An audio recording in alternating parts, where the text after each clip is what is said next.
जय हिंद दोस्तों। तो आज हम लोग यूनिट 3 स्टार्ट करेंगे, बायोडायवर्सिटी एंड कंजर्वेशन। एक चीज आपको बता देते हैं, आपको करना क्या है। पहला काम है कि इस वीडियो के नीचे डिस्क्रिप्शन बॉक्स आपको एक बार चेक कर लेना है, ठीक है। सारे सब्जेक्ट का आपको क्या मिलेगा, प्लेलिस्ट मिल जाएगा।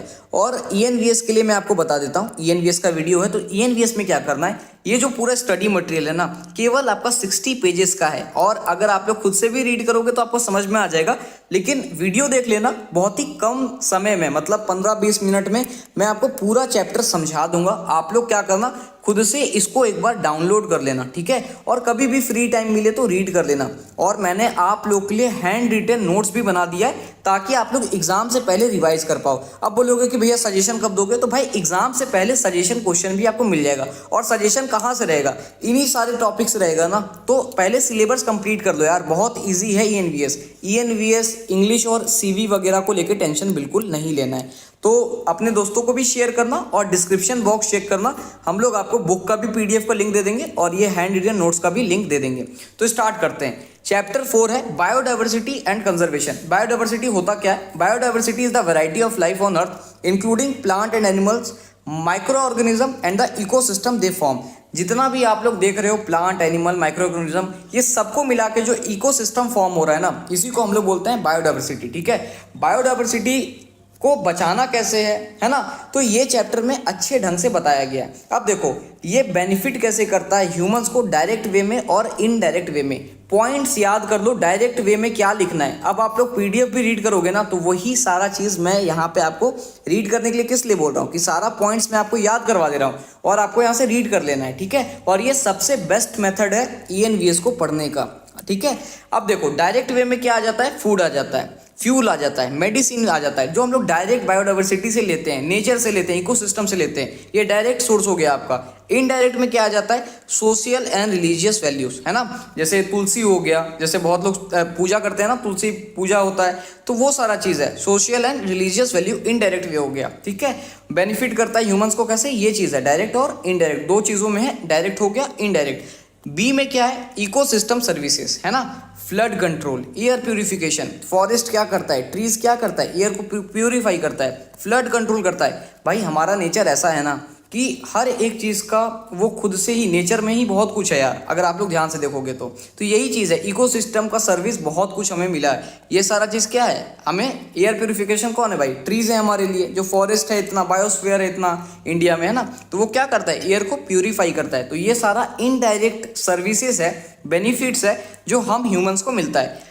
लास्ट क्या आ गया, एस्थेटिक वैल्यू, मतलब जो हम लोग घूमते हैं, आप लोग जाते होगे बोटानिकल गार्डन वगैरह, है ना, तो वो क्या हो गया, इनडायरेक्ट वे में आ गया कि ये सारा चीज भी हमें नेचर से मिलता है, मतलब बायोडायवर्सिटी से मिलता है, इकोसिस्टम से मिलता है। तो ये सारा चीज आ गया। Types of biodiversity. अब देखो, यहाँ पे आपको 3 टाइप बताया गया है। जेनेटिक बायोडायवर्सिटी, ठीक है, इसको आप लोग काट देना। यहाँ क्या लिखा है, जेनेटिक बायोडायवर्सिटी। इसमें क्या है, variation with in the same species like different varieties of rice. आप लोग देखते होगे, जो चावल आता है, एक ही स्पीसीज का कितने वैरायटी आता है ना, चावल ही है वो, लेकिन कितने सारे वैरायटी में आता है, तो उसी को हम लोग बोलते हैं जेनेटिक डाइवर्सिटी, है ना।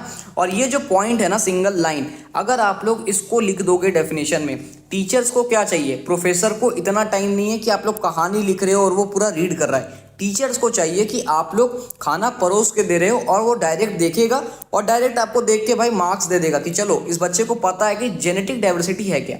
ये एक लाइन में आपका पूरा क्वेश्चन है। उसके आगे आप कुछ भी लगाओ, उसका कहानी बनाओ, कोई मैटर नहीं करता, लेकिन ये लाइन अगर आप लोग लिख दोगे तो आपका काम हो जाएगा। इसीलिए पीडीएफ आप लोग रीड करना। देखो यहाँ पे दिया गया ना, अच्छे से यहाँ पे भी दिया गया है कि डाइवर्सिटी कितने तरीका का होता है, यहाँ पे देखो, है ना। तो ये सारा चीज ही मैं आपको शॉर्ट नोट्स बना के आपको दे दिया हूँ, ताकि आप लोग एग्जाम से पहले इस नोट्स को रिवाइज करके चले जाओ। स्पीसीज डाइवर्सिटी क्या होता है, the variety of different species within a region. कोई भी रीजन में, एक स्पेसिफिक रीजन में आपका वैरायटी ऑफ स्पीसीज पाया जाता है। जैसे मान लो सुंदरबन आपका एक रीजन हो गया, ठीक है। अब यहाँ पे देखो, टाइगर पाया जाता है, डियर पाया जाता है ना, अलग अलग स्पीसीज का अलग अलग वैरायटी पाया जाता है ना। तो इसी को बोलते हैं स्पीसीज डाइवर्सिटी, है ना। स्पीसीज मतलब क्या हो गया, मतलब जानवर हो गया, कोई भी स्पीसीज हो गया, है ना। तो यही चीज है कि वैरायटी ऑफ डिफरेंट स्पीसीज, बहुत सारा स्पीसीज एक जगह पे रह रहा है। सुंदरबन एग्जाम्पल, ये एग्जाम्पल याद करोगे, डेफिनेशन खुद पे खुद याद आ जाएगा कि हाँ भैया ने बोला था कि सुंदरबन में टाइगर और डियर दोनों रह रहा है। The variety of different species within a same region, within a region, जो भी आपको लिखना है। इकोसिस्टम डाइवर्सिटी क्या होता है? The variety of different habitat, मतलब अलग अलग तरीके का हैबिटेट आपको मिलता है। जैसे इंडिया देख लो आप लोग, ठीक है, इंडिया देख लो, अगर आप लोग जम्मू में जाओगे तो भाई माउंटेन मिलेगा, मध्य प्रदेश तरफ जाओगे तो फॉरेस्ट एरिया ज़्यादा मिलेगा, राजस्थान में जाओगे तो डेजर्ट मिलेगा। तो ये क्या है? ये इकोसिस्टम का डाइवर्सिटी है, the variety of different habitat. तो ये 3 आपका बायोडाइवर्सिटी का टाइप्स है। एग्जाम में पूछा जाएगा कि 3 टाइप बताओ, तो ये 3 टाइप आपको डिफाइन करना है। एग्जाम में आपसे पूछा जाएगा 5 मार्क्स में कि बताओ टाइप्स ऑफ बायोडाइवर्सिटी, तो भाई ये 3 पॉइंट ही मत लिखना, साथ ही साथ क्या करना, आप लोग डेफिनेशन को भी चिपका के आ जाना, जितना आप लोग लेंदी कर पाओ, जो भी आपको उसके रिलेटेड याद आ रहा हो उसको एक अच्छे फॉर्म में आंसर में लिख के आना, ठीक है। दूसरा चीज, बायोजियोग्राफिक जोन क्या होता है? These are large region defined by their unique climate, geology and biodiversity. ये एक ऐसा लार्ज एरिया होता है, रीजन होता है, जहाँ पे खुद का उसका यूनिक क्लाइमेट होता है, जियोलॉजी होता है, मतलब खुद का एक ज्योग्राफिक एरिया होता है, रीजन होता है, और उसका खुद का एक यूनिक बायोडाइवर्सिटी होता है। भारत में केवल 10 जोन होता है जिसको आपको रट के जाना है। अगर एग्जाम में पूछा जाए तो आपको ये लिख के आना है, ठीक है। पहला है ट्रांस हिमालयन, दूसरा है हिमालयन, थर्ड है आपका डेजर्ट। इसको भाई याद ही करना होगा। अब आपको कोई भी, आप अपने ढंग में याद कर सकते हो, कोई भी शॉर्टकट बना सकते हो जैसा आपको ठीक लगे, लेकिन ये 10 जोन अगर पूछेगा तो 10 जोन का आपको एग्जाम्पल लिख के आना होगा। बायोजियोग्राफिक जोन भी पूछ सकता है, उसके साथ 10 जोन का नाम भी पूछ सकता है, तो याद कर लेना, ज़्यादा समय नहीं लगेगा, एक बार देखोगे याद हो जाएगा। सेमी एरिड हो गया, वेस्टर्न घाट्स हो गया, डेक्कन प्लेटी हो गया, गैंगेटिक प्लेन्स हो गया, नॉर्थ ईस्ट इंडिया हो गया, कोस्टल हो गया और आइलैंड हो गया, ठीक है। बायोडाइवर्सिटी हॉटस्पॉट क्या है? Global and India. देखो, ऐसी जगह जहां लाइफ भी बहुत ज़्यादा हो, मतलब रीच हो, region rich in endemic species, मतलब एंडेमिक मतलब हो गया आपका, समझ लो कि प्लांट्स भी बहुत ज़्यादा मात्रा में, एनिमल्स भी है, ठीक है, लेकिन वो तो है ही प्रेजेंट, साथ ही साथ उनका डेंजर भी हो, मतलब उस एरिया में उनका डेंजर भी हो, मतलब क्या, मतलब ऐसा हो कि खत्म होने के कागात में भी हो, तो उस एरिया को हम लोग बना देते हैं बायोडाइवर्सिटी हॉटस्पॉट। यहाँ पे आप लोगों को डेफिनेशन मिलेगा, डेफिनेशन यहाँ बुक से ले लेना, यहाँ पे डेफिनेशन ज़्यादा मैंने लेंदी नहीं किया है।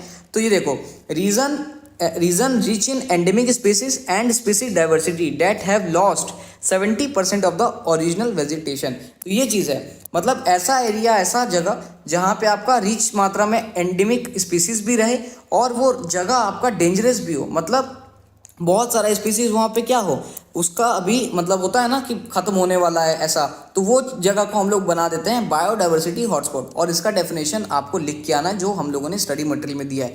ग्लोबली आपका 36 हॉटस्पॉट है प्रेजेंट। इंडिया में आपका 4 हॉटस्पॉट है जो आपको एग्जाम में शॉर्ट क्वेश्चन में 2 मार्क्स में पूछ सकता है, जैसे कि हिमालय हो गया, इंडो बर्मा हो गया, सुंडालैंड हो गया, ठीक है, यहाँ डी होगा लास्ट में, सुंडालैंड, वेस्टर्न घाट्स हो गया। तो ये आपका 4 हॉटस्पॉट है बायोडाइवर्सिटी का, जिसको आपको एग्जाम में 2 मार्क्स में पूछ सकता है।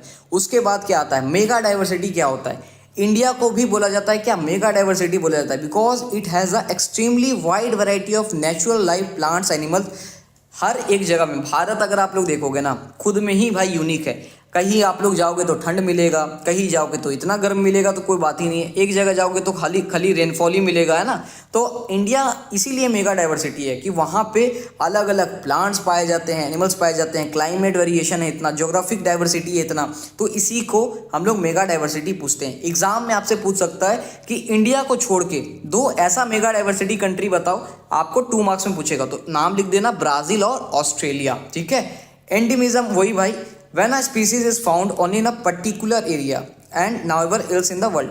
ऐसा कोई स्पीसीज, ऐसा कोई मतलब समझ लो जानवर या कोई भी स्पीसीज जो एक पर्टिकुलर एरिया में पाया जाए। अब देखो, इंडिया में एंडेमिक स्पीसीज का क्या है, लायन टेल्ड मकाओ, ठीक है, found only in western Ghats. ये खाली इसी स्पेसिफिक रीजन में पाया जाता है, वेस्टर्न घाट्स में। नीलगिरी तहर मतलब साउदर्न इंडिया में ये पाया जाता है। Purple frog found only in India, और इसका कहीं भी एग्जिस्टेंस नहीं है, ठीक है। ये हो गया इंडिया का एंडेमिक स्पीसीज, ठीक है। और यहाँ देखो, ग्लोबली अगर कोई पूछेगा कि एंडेमिक स्पीसीज का ग्लोबली बताओ कि जहाँ पे वो स्पीसीज ग्लोबली खाली वहीं पे मिलता हो, तो जियान पांडा हो गया चाइना में, और कीवी हो गया आपका न्यूजीलैंड में। Species restricted to one specific region. अगर आप लोग पीडीएफ पढ़ोगे तो वहाँ भी भाई आपको ये सारा डेफिनेशन, देखो मैंने जो बताया है नोट्स में वही सेम चीज़ आपको मिलेगा, ठीक है। और आप लोग क्या करना ना, एक बार मैं बार बार बोल रहा हूँ कि रीड कर लेना अपने तरफ से, ताकि आपका क्लियर हो जाए, ठीक है। और ENVS को लेकर टेंशन नहीं लेना है, रिमेनिंग आपका जो मेजर सब्जेक्ट्स है उस पर ध्यान दो। और डिस्क्रिप्शन बॉक्स में मैंने बहुत सारा प्लेलिस्ट का लिंक डाल दिया है, चाहे वो आपका फिनेंशियल अकाउंटिंग हो, चाहे आपका इंग्लिश हो। और इंग्लिश में भी ना आपका MCQ पेपर आएगा, कहानी समझ लोगे और वीडियोस में ही MCQ सॉल्व करवाया गया उसको कर दोगे, भाई आपका काम हो गया। तो जैसे बता रहे हैं वैसे पढ़ो, आपका टाइम भी सेव होगा और आप लोग अच्छे मार्क्स से सेमेस्टर भी क्लियर करोगे, ठीक है।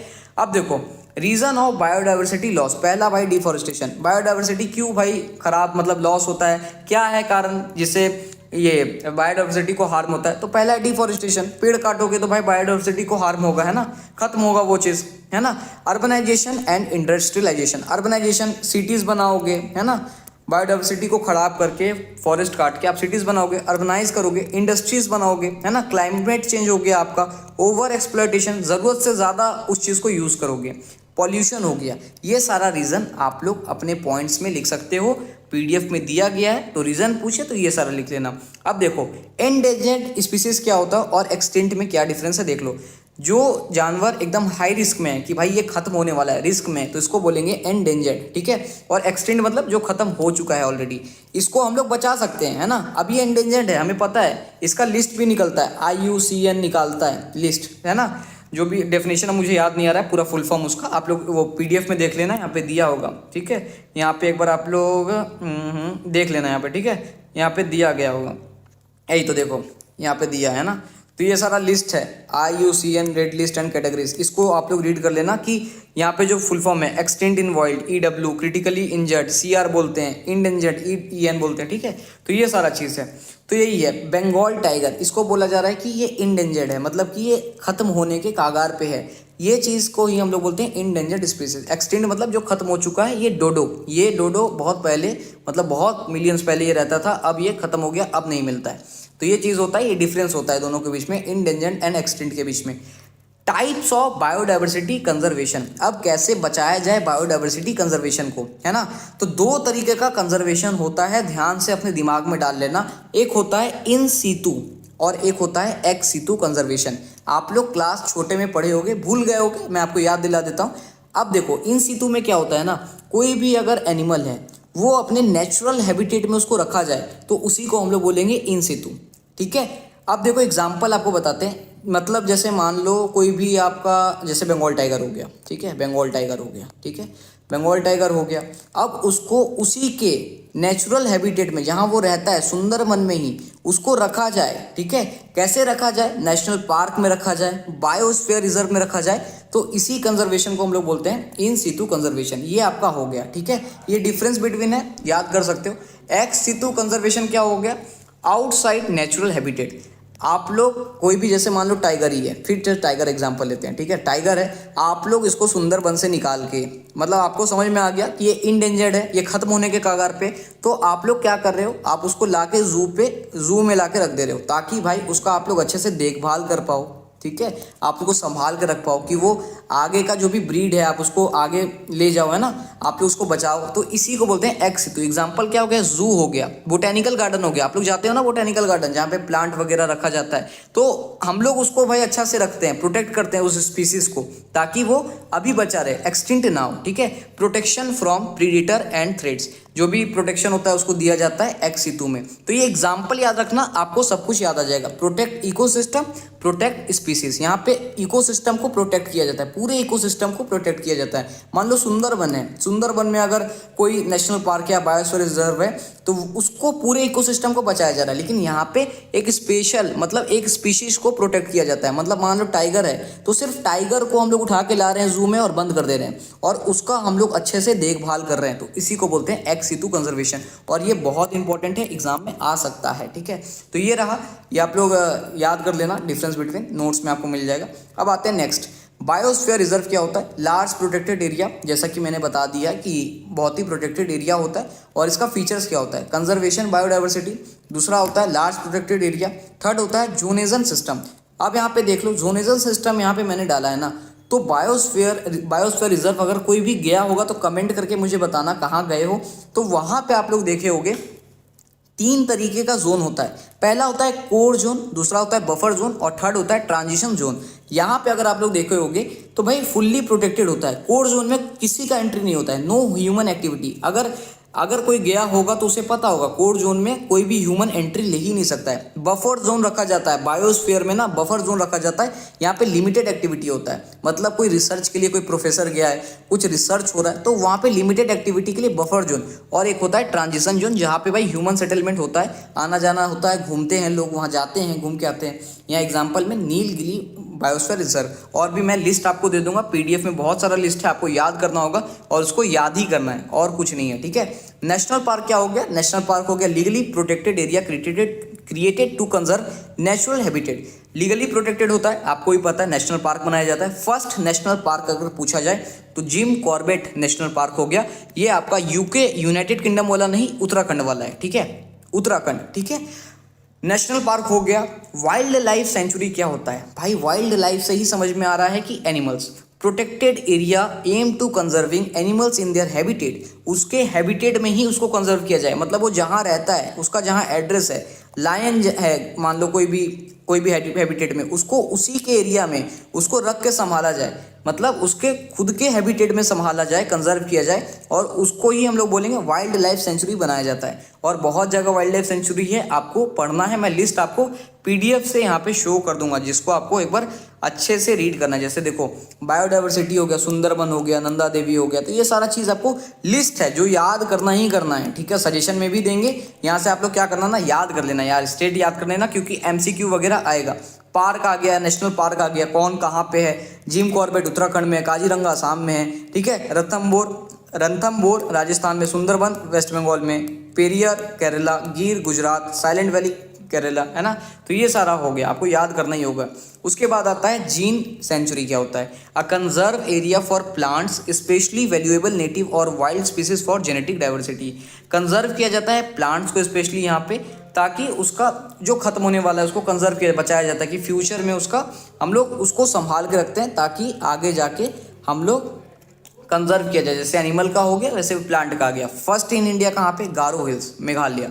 ये आपका जीन सेंचुरी का आ गया, ठीक है। इसके बाद आता है स्कार्ड ग्रुप्स। क्या होता है? स्कार्ड मतलब होता है भाई पवित्र, ठीक है, और ग्रुप्स मतलब हो गया फॉरेस्ट। अब आपको समझ में आ गया होगा। Small patches of forest that are protected by local people due to religious and cultural belief. मतलब लोग वहाँ अपने अपने एरिया को, फॉरेस्ट को बचाते हैं, ताकि उनका बिलीफ होता है वहाँ पे। मतलब ट्राइबल्स जानते हो ना भाई, ट्राइबल्स वगैरह होते हैं जहाँ की, वहाँ उनका बिलीफ है कि इस जगह को नहीं छोड़ेंगे। बहुत सारा मूवी में भी दिखाया गया, साउथ का मूवी अगर कोई देखता होगा तो वो अपना जगह नहीं छोड़ना चाहते हैं, क्योंकि उनका रिलीजियस कल्चर वहाँ बिलीव है, इसलिए वो अपने लोकल वहाँ अपने फॉरेस्ट को, अपनी जगह को प्रोटेक्ट करके रखते हैं। तो इसीलिए लिखा गया है। अगर ये पूछा गया स्कार्ड ग्रुप्स क्या होता है? Small patches of forest that are protected by local people due to religious and cultural belief. ये सब डेफिनेशन में आपको लिखना है अगर डायरेक्ट पूछा जाए। बोटानिकल गार्डन क्या हो गया? Areas for different kind of plants को कंजर्व किया जाता है, study protected for education and research. Indian botanic garden example हो गया आपका, है ना। यहाँ हावड़ा में भी है बोटेनिकल गार्डन, है ना, हावड़ा साइड है। जू हो गया आपका, a place where wild animals are kept protected and displayed for people to see. वहाँ पे कंजर्व किया जाता है, लोग आते हैं, देखते हैं, उसका टिकट कटाते हैं ना। जैसे हमारा अलीपुर जू हो गया यहाँ पे। जीन बैंक क्या हो गया? जीन बैंक होता है a place where genetic material like seed, tissue और डीएनए और plants and animals is stored. जैसे मान लो कोई एनिमल खत्म होने वाला है, कोई प्लांट खत्म होने वाला है, उसके सीड को, एनिमल है तो उसके टिश्यू को, डीएनए को संभाल के रखा जाता है, ताकि उसका फ्यूचर यूज़ कर पाएँ, ठीक है। इसके लिए भी एक रिसर्च सेंटर है, national bureau of plant genetic resources, ठीक है। तो ये हो गया जीन बैंक, जहाँ पे और बहुत ही कोल्ड एरिया पे ये सब रखा जाता है। जैसे यहाँ पे देखो, सीड जीन बैंक मतलब सीड को रखा जाता है। A place where seed of different plants are stored safely and preserve their genetic diversity for future, kept in cold and dry condition. Cold and dry condition में उसको रखा जाता है, कोल्ड एरिया में, ठीक है। इंडिजीनियस कम्युनिटीज क्या होता है भाई? जो संथाल ट्राइबल वगैरह देखते हैं ना, ट्राइब्स वगैरह देखते हैं, वही है भाई। Group of people who are the original inhabitant of particular region have their own traditional and cultural lifestyle. अब देखो, they have lived in a place for a very long time. अब ट्राइब्स वाले को क्या होता है? ट्राइबल पीपल क्या होते हैं? वो बहुत टाइम से अपनी जगह रहते हैं, है ना। फॉलो देयर ओन ट्रेडिशन, खुद का उनका ट्रेडिशन होता है, खुद का उनका कस्टम होता है। तो उसी सारा कम्युनिटीज़ को जो मिल के बनते हैं वहाँ पे इंडिजीनियस कम्युनिटीज़ बोला जाता है। एग्जाम्पल में क्या हो गया, संथाल ट्राइब्स हो गया, टोडा ट्राइब हो गया, और भी एग्जाम्पल बुक में दिया गया है स्टडी मटेरियल में, तो आप लोग उसको भी रीड कर सकते हो। देखो सारा कुछ मैंने यहाँ पे कवर कर दिया। वाइल्ड लाइफ सेंचुरी यहाँ पे जाके एक बार भाई देख लेना यार कि किसका क्या है, किसका क्या। जीन सेंचुरी क्या हो गया है ना, first in India Garo hills Meghalaya for wild citrus, sacred groups हो गया, बोटेनिकल गार्डन हो गया, जू हो गया, जीन बैंक हो गया, सीड हो गया, ये सारा चीज़ हो गया। तो इसी वे में हम लोग पढ़ रहे हैं, देखो ठीक है। तो इसीलिए भाई मैं आप लोग के लिए यहाँ पे शॉर्ट अपने वर्ड्स में लिख के लाया हूँ ताकि आप लोग अपने वर्ड्स में याद कर पाओ। देखो और याद हो जाए, इसमें ज़्यादा टाइम पास नहीं करना है, ठीक है। PBR, people biodiversity register, it is a document that records information about local plants, animals, traditional knowledge of people, ठीक है। इसका ये डॉक्यूमेंट है, रिकॉर्ड किया जाता है किसके बारे में, लोकल प्लांट्स के बारे में, एनिमल्स के बारे में, ट्रेडिशन के बारे में, नॉलेज ऑफ पीपल, ये सारा चीज़ इसमें रिकॉर्ड किया जाता है। तो यही चीज़ है, सिंपल सा चीज़ है, ये रजिस्टर मेंटेन किया जाता है। बायो प्रोस्पेक्टिंग क्या होता है, the search for useful plant and animals for और micro organism to develop medicine product. कोई भी आप सर्च कर रहे हो कोई यूजफुल प्लांट को, मतलब होता है ना प्लांट से मेडिसिन वगैरह बनता है, तो सर्च करता है ना कोई भी फॉरेस्ट में जाके, कोई भी रिसर्चर क्या करता है, फॉरेस्ट में जाके प्लांट को सर्च करता है, एनिमल को सर्च करता है कि उससे क्या बनाया जाए, मेडिसिन क्या बनाया जाए। तो उसी चीज़ को हम लोग क्या बोलते हैं, उसी सर्च को हम लोग बोलते हैं बायो प्रोस्पेक्टिंग, ठीक है।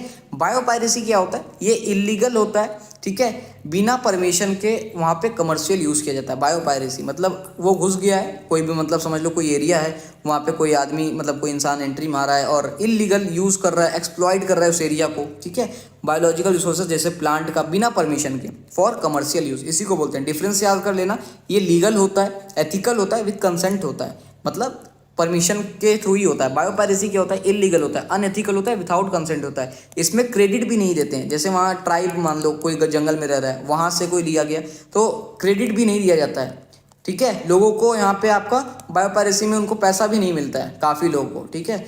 Exploitation of community resources, exploit किया जाता है। मेथड ऑफ बेनिफिट इनोवेशन, यहाँ पे सर्च किया जाता है, अलग अलग मेडिसिन बनाया जाता है, चाहे वो तुलसी हो, नीम हो, जितना भी आप लोग बेनिफिट्स वगैरह देखते हो, ये सब रिसर्च से ही पता लगता है और अलग अलग मेडिसिन तैयार होता है। पैरासाइट क्या होता है, an organism living in another organism gets food from it and harm the host. अब देखो कोई एक ऑर्गेनिज्म है, कोई एक मतलब समझ लो ये ऑर्गेनिज्म है आपका, ये दूसरा एक मतलब हम लोग है, ह्यूमन बींग है, ठीक है। अब ये क्या कर रहा है, ये हमारे अंदर रह रहा है, ठीक है, और ह्यूमन बींग को ही क्या बोलेंगे, होस्ट बोलेंगे। जो अनदर बॉडी होगा उसको हमेशा क्या बोलेंगे, होस्ट बोलेंगे।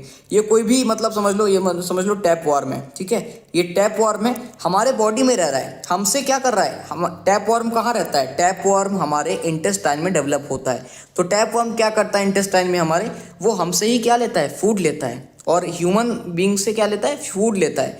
तो इसी को बोलते हैं पैरासाइट, ठीक है, इसी को हम लोग क्या बोलते हैं, पैरासाइट बोलते हैं। हमसे ही क्या लेता है, फूड लेता है। तो ये बात समझ लेना, होस्ट किसको बोलते हैं, organism living in another organism को क्या बोलेंगे, होस्ट बोलेंगे। And get from it harming the host, मतलब ह्यूमन, जैसे ये एग्जांपल हो गया tap warm in human intestine, human को क्या कर रहा है, हार्म कर रहा है, ठीक है।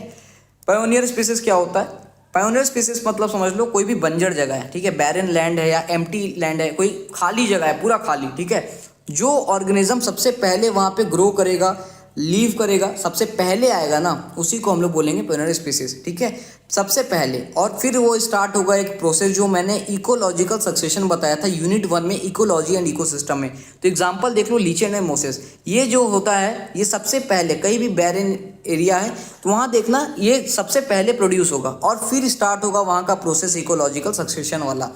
2 रामसर वेटलैंड इन इंडिया, ये याद कर लेना, क्योलिडियो नेशनल पार्क और सुंदरबन नेशनल पार्क, ये 2 आपको रामसर वेटलैंड अगर पूछा जाए तो यार याद कर लेना, जो भी इसका प्रोनाउंसिएशन में से गलती हो रहा है, बट आप लोग ये 2 नाम याद कर लेना, ठीक है। नेटेलिटी क्या होता है और मोरालिटी क्या होता है, मोरालिटी क्या होता है, देखो डेथ रेट और बर्थ रेट भी इसे बोला जाता है। The number of individual added to a population, मतलब बर्थ रेट से क्या होता है, पॉपुलेशन पहला बात तो इंक्रीज होता है, और मोर्टेलिटी से क्या होता है, डिक्रीज होता है ना। लोग अगर डेथ कर जाते हैं तो उसको इसी में काउंट किया जाता है, पॉपुलेशन से कितना घट रहे हैं, डिक्रीज होता है पॉपुलेशन, तो यही आपका डिफरेंस हो जाता है नेटिलिटी एंड इसका कैलकुलेशन भी होता है, ठीक है। कैलकुलेशन नहीं पूछा जाता है तो बस आपका इतना ही है बायोडाइवर्सिटी एंड कंजर्वेशन में। लगा होगा कि भैया इतना जल्दी कंप्लीट हो गया है, तो भाई हाँ, यही आपका चैप्टर है और इसमें ज़्यादा दिमाग लगाने वाला कुछ भी नहीं है। हर एक चीज़ मैंने बता दिया है, जस्ट आपको रीड कर लेना है, आपको पूरा चैप्टर समझ में आ जाएगा। देखो हर एक चीज़ मैंने कंप्लीट करा दिया है। तो थैंक यू। अगर वीडियो भाई आपको शॉर्ट में लगा हो, क्रिप्स में लगा हो कि भैया हाँ समझ में आ गया होगा, और BA BSc BCom अपने दोस्तों के साथ शेयर कर देना यार, क्योंकि मेरा टारगेट है कि आप लोग वीडियो लेक्चर में ज़्यादा टाइम पास मत करो, खुद से PDF रीड करो, क्योंकि एग्जाम में आपको लिखना भी है ना, खाली सुन के नहीं जाना है, मज़ा नहीं लेना है, आपको एग्जाम में लिखना भी है। तो यही चीज़ रहेगा। तो मिलते हैं नेक्स्ट वीडियो में, और सब्सक्राइब कर लेना इस चैनल को, नेक्स्ट एडो क्लासेस को, और डिस्क्रिप्शन बॉक्स में आपको सारा PDF मिल जाएगा। Thank you.